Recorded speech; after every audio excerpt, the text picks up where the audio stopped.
Hello, everybody. Can you hear me? Is it working? Awesome. This is my first talk, so I'm just going to do this because... hello, FOSDEM! Yes! Great to hear some energy in here at this time. Right, so my name's James, and my major client currently is my only client currently is a major European airline. Get that right? And I wanted to talk to you today about some of the challenges that we're facing in introducing observability to that client, a framework that I've kind of put together to overcome those challenges, and some thoughts that I have overall about observability. This talk should be applicable to any big organization. So there's not really anything that's specific to an airline, but if you think about the scale of not only the size, but the amount of different tasks an airline would be doing, and the kind of vintage of most major airlines, you'll kind of get an idea of what we're talking about here. By the way, just as an idea, who here works for like a company that's got more than 1,000 people in it? Okay, fair enough. Okay. And how many of those people are actually using observability on any scale? Okay, some of you. Awesome. You should be doing this instead. In this talk, I want to walk you through 3 steps I'm taking to introduce observability. One I'm calling an observability transformation. We're not going to be talking about anything too technically exciting here, and we're certainly not going to be talking about anything like introducing observability to like the cockpit or anything like that. This talk is about helping you get your company or client or whoever else on board with observability. It's about making that transition successful, and it's about making it sustainable. And of course, the associated love and adoration of your peers for making their lives a whole hell of a lot easier. So, first thing I want us to do is align us on what observability is. So that'll be easy. Does anyone want to... I tell you what, we're running late, so I'll just tell you what observability is. Firstly, I think that what we've got to remember when we're talking about observability is that a lot of people don't really know what to think of, but they're probably thinking of something like this, like a big 10-foot view of everything that's going on. Obviously, most people in here won't think that that's observability. Why not? Can anyone say, like, is this observable? Is this an observable system by our definition? This is what I think of when I think of observability. And when I speak to anybody that, you know, maybe lay technical or non-technical, this is the kind of thing that I'll introduce to them. I know that I'm putting a definition on something that, you know, and that's a little bit controversial, but this is what I think of. So this will help you kind of ground in what this talk is about. So you can imagine, like, as we went through that previous thing, like, there's this cake being made. And so, you know, I can describe quite easily that previously, with a, like, monitoring process, we would monitor, get the metrics and the logs from each individual component of that system. But now what we're going to do is we're going to collect the request for a cake through that system. And this has some clear value if we start talking about this. There's this other way of talking about it that's like, you know, observability is how we understand something by the internal something, I can't remember. But it doesn't really kind of get across the value to people that may be a bit skeptical about this. And I think that this kind of does. So let's just pocket that idea for a second. This idea basically describes observability as recording work done to satisfy a request. So a request is completely observable when you can see all the work done to that request, and a system is completely observable when you can see all the work done to all requests moving through a system. This, to me, is much more tangible. It does tie it specifically to requests or events. However, I do note that when we talk about observability and making long-running processes observable, most people try and arbitrarily or otherwise find ways of cutting them up into individual traces anyway. So I think that this is fairly close to like how we're doing observability in practice. So, in my view, an observability transformation fits alongside other transformations which, when done right, leads to much more productive organizations. So with Agile, we move from waterfall to more incremental development. With DevOps, DevSecOps, all of that, we moved from silos to more cross-functional teams. With cloud, like it or loathe it, we moved from buying things up front and hoping that they were the right things to buying things on tap as and when we needed it. So with observability, we're really talking about moving everything 90 degrees So instead of observing individual systems, we're going to observe requests as they go through them. This should also act as a warning. Just who here's gone through an agile transformation? Keep your hand up if you keep your hand up if you think that went really, really well. Yeah. And I'm using this word very, very specifically because this is another thing I want us to pocket as we're going through this. You do need to think of this as a transformation, and you need to think about the kind of pitfalls of other types of transformations and how to overcome them if you want to introduce observability to your to your company, client, whoever. Okay, so we're all aligned, please, on what observability is. We know we want it, but we don't get to decide. So we need to think about who we need to convince. Although you could probably get away, especially in smaller or more agile companies, with just convincing a couple of people and going ahead, often with this sort of thing, you're going to have to convince a lot of people. And so this is me capturing 3 broad groups of stakeholders here that you're going to want to convince if you want to bring people along with this observability transformation. And you want to get everyone on board. Because if you only get, for example, the C-suite on board, like the higher-ups, if you like, on board, then engineers will just make your product fail, make your transformation fail, so that they can get back to their work, like with any other thing. And then management will just say, right, well, I've just lost a load of productivity, we can solve this by getting rid of this observability thing. Similarly, if you get your engineers on board and they keep pushing towards it, you'll end up with them being burnt out because they're not being given the time and the resources that they need to actually make it work. So it's worth thinking through very quickly here, wary of time. I can spend ages on this slide, by the way, because thinking about stakeholders is really, really interesting, but I'm just going to pick up a few highlights. As an example, engineers. Anyone here a skeptic? Would describe themselves as an observability skeptic? I'd imagine, maybe, do you have any reasoning? No, that's fair enough. But it's worth noting that even in here, and I think that there's lots of people outside, the thing I compare it to is kind of transforming towards test-driven development.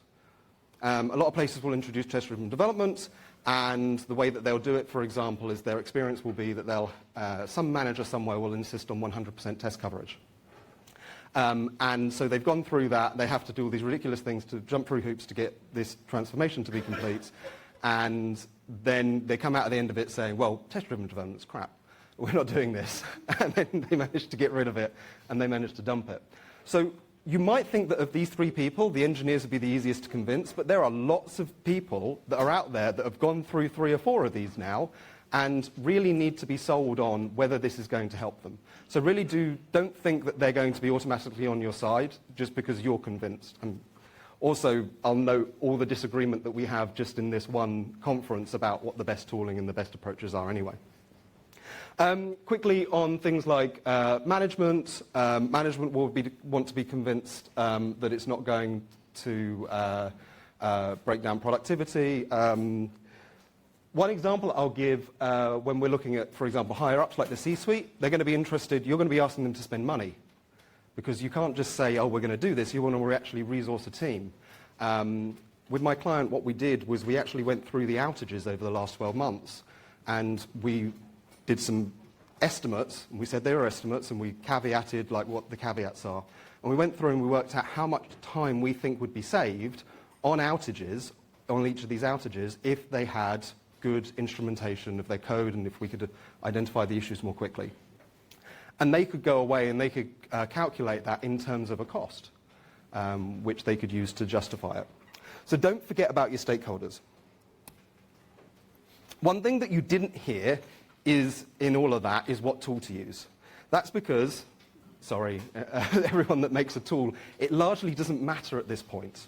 People want traces because they want less downtime, they want more clarity, they want to capture lost revenue, or whatever else. But you can do that with pretty much any observability tool right now. So the one thing you don't want to do as part of convincing people is to try and sell them on a specific tool. That can come later. In my engagement, we're focusing on tempo. And the reason that we're doing that, I'll introduce some of the other reasons in a bit, but the main reason is because we already use Grafana, we already use Prometheus, it slots right in. And we don't really have to discuss it much. There's another thing, which is because Tempo is open source, we don't have to involve, as part of selling this project, a new vendor, and new commercials and stuff like that. So, open source to the rescue with that. But really, you want to get your project approved so you can go and start instrumenting code. Last thing I'll say on this is team topology. This is an example of the sort of team that I'd expect to go and start an observability transformation. I prefer smaller, more agile teams. So you might look at this and think, well, based on my business, I might have 2 or 3 of your software engineers, 2 or 3 of your operations engineers. That might be an anti-pattern. You can go and look up all the reasons why bigger teams tend to do work more slowly. I'm not going to cover that now. So I'm looking at a kind of crack team. Software engineer is going to get in and go and instrument the code. We've got an operations engineer that's going to make sure that we clear the pathways to actually get those spans out into tracing databases. And finally, we've got somebody that's kind of in a product owner position that's going to protect that team, make sure that they're not answering inane questions all the time, and that is also going to be working with the business and with the other product delivery teams and the platform team and whoever else to make sure that concerns are raised, that they're heard, that they pivot when they realize that actually they've made a mistake. So that's an important role as well. But remember, this is a transformation, and we're trying to do new things, so we're changing cultures here. So you do need to be responsive to feedback, and you need to be responsive to feelings. Otherwise, your engineers here, they're going to make the best system that never gets used, which is another pitfall of transformations. Okay, those are my thoughts on convincing people to do an observability transformation. Now let's imagine you got the thumbs up, let's move towards implementation. Most important thing is to not get bogged down in the details of the infrastructure. You need to move to instrumentation, but you are going to have to need some sort of tracing database. You are going to need some sort of tooling. If you have something already, so for example, if you're already using a provider of some sort and they have it, then great, consider that. However, one of the ways that you can make sure that these things move faster is by moving your tracing database into where the data is that you're collecting. You think about big old companies, big and/or old companies, they get really nervous when you say, right, we're going to collect all this data and we're going to go put it in this cloud provider over here. Now that can take months to agree. And so what you can do is you can short circuit that, start that process, start discussing how you're going to do this, but you can also at the same time move your tracing databases into maybe the accounts or the cloud provider that's actually already been agreed to use this. There is a downside here, which some of you might be thinking is, well, doesn't that mean, James, that you'd have maybe multiple tracing databases, which means that you wouldn't have all your spans in the same place? And that is true, but it means that you can move on to instrumentation. It means that you can move to the point where you have like maybe 2 traces that somebody has to look to, and then you can get other people in the business to say, hey, wouldn't it be useful if... And then you can start having the discussions. Don't try and boil the ocean on these things. And we're being pragmatic here. So as an example here, this is if your client is in AWS, you can quickly get Tempo. There's a good article on the Grafana website deploying Tempo on Fargate, which means that you can get that up nice and quickly. Again, that's an advantage of using these things. And more importantly, you can deploy it, you can find out it's the wrong thing to do, and you can go do something else. And that's a great thing about using these open source tools is you can really work it out as you're moving. With that in mind, get instrumenting. And know that to start with, that team that I put together earlier is going to be doing a lot of the work themselves. Automatic instrumentation is your friend. Get your software engineer to go and find the code bases that are across the system, especially on your hot paths, and start raising PRs to auto-instrument. You know how best to do these in your company. Some companies, they want to start the conversation with a PR. Sometimes they want to start it with a meeting or something like this. But getting auto-instrumentation in to these code bases will mean that you will start being able to build up the shallow layer of these traces. Then, if any teams start becoming interested in this, opportunistically pair your software engineer with those teams. Pairing mobbing is a great way to share knowledge. Remember, a lot of these software engineers will not have done this kind of thing before, and doing it's kind of hard if you don't know how to do it. You don't want them to get frustrated, to throw in the towel and say, no, this is dumb, this is hard, this is not the way we used to do things. Whereas if you can put your software engineer in with them as a pairing or a mobbing situation, they will have happy times and everything will be lovely. Also, make sure that you point out the value when you see it. It's very easy for us to see these things and to go, oh, it's great, and so obviously it's great. But this is new to people. So point out the 10% of their queries that has like this weird choke point. Point out all these advantages you're getting from this instrumentation and from all these spans as you're collecting them. Find, when there's an issue, when there's downtime, get your team to go and see if they can race the people that are doing incident response to finding where the issue is, based on the tracing. Once these teams realize that they can see through walls with this stuff, they'll soon start instrumenting their own code. But you need to get them to look. Another trap is to get bogged down on systems that are harder to instrument. Airlines and banks and other places have a bad habit, and that bad habit is Fortran. Or like ZArch or some mainframe thing or whatever. If anyone here, has anyone here, just put your hand up if you do any development on like COBOL, Fortran, anything like that? Awesome, awesome. If you go and instrument something like that, please come and talk about it. That sounds awesome. That sounds like a better talk than this one. I'd be fascinated by it. But if you're doing this kind of project, now is not the time.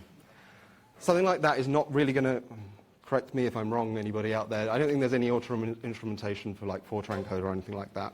Treat it as a third-party system. And also, don't try and instrument other people's code. I've seen this happen. People will go, right, okay, we've got this third party and it's really this third-party code that we deploy. How are we going to instrument that? Do not.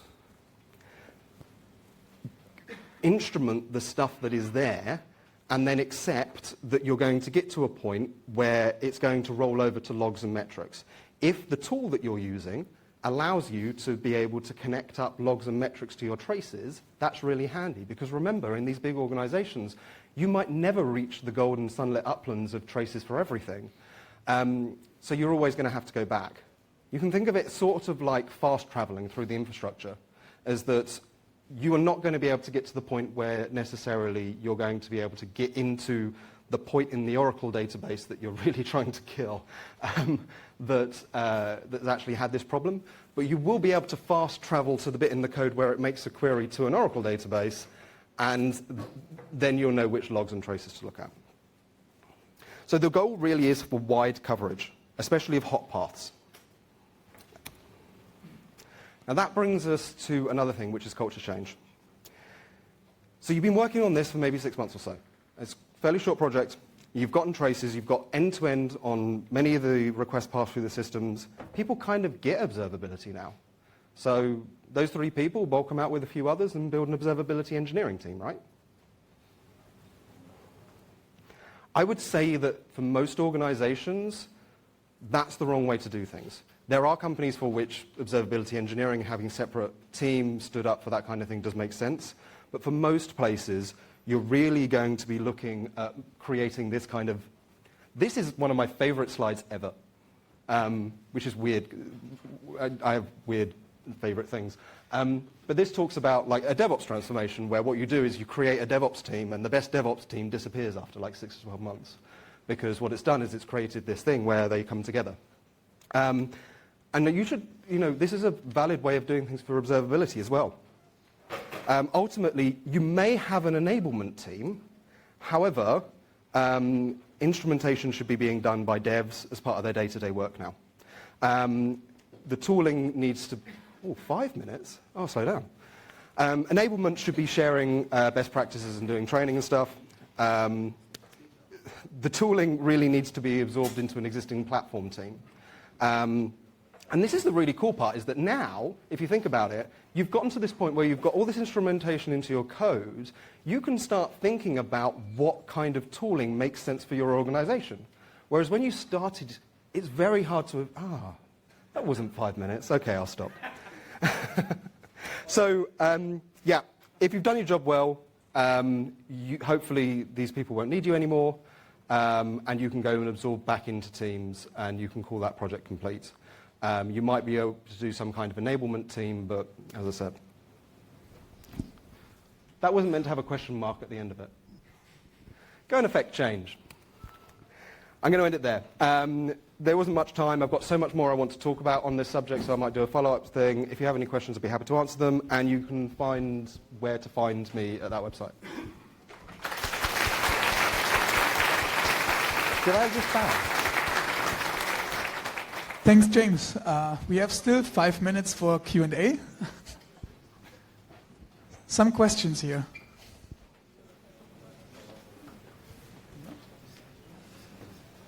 Okay. Oh. There is one. I answered almost everything.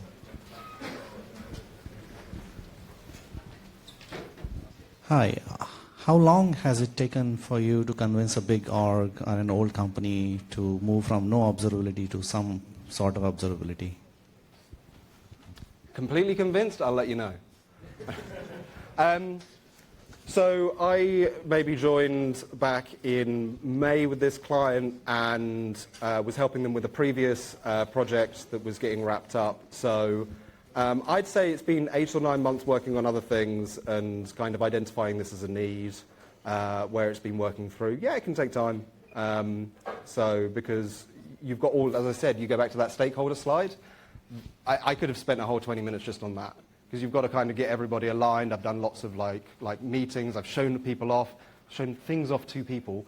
I've shown off all these slides and stuff, gotten everybody on board. And yeah, so I think by the time, you know, I'd say that everyone's actually in lockstep. Probably about now, actually. So. We didn't, I should say though, by the way, is we didn't, you know, just not do anything until that point. So there's been lots of opportunities to like seed things as we've been doing other work as well. So, yeah. All right. Some questions? No? Then thanks, James. Thank you.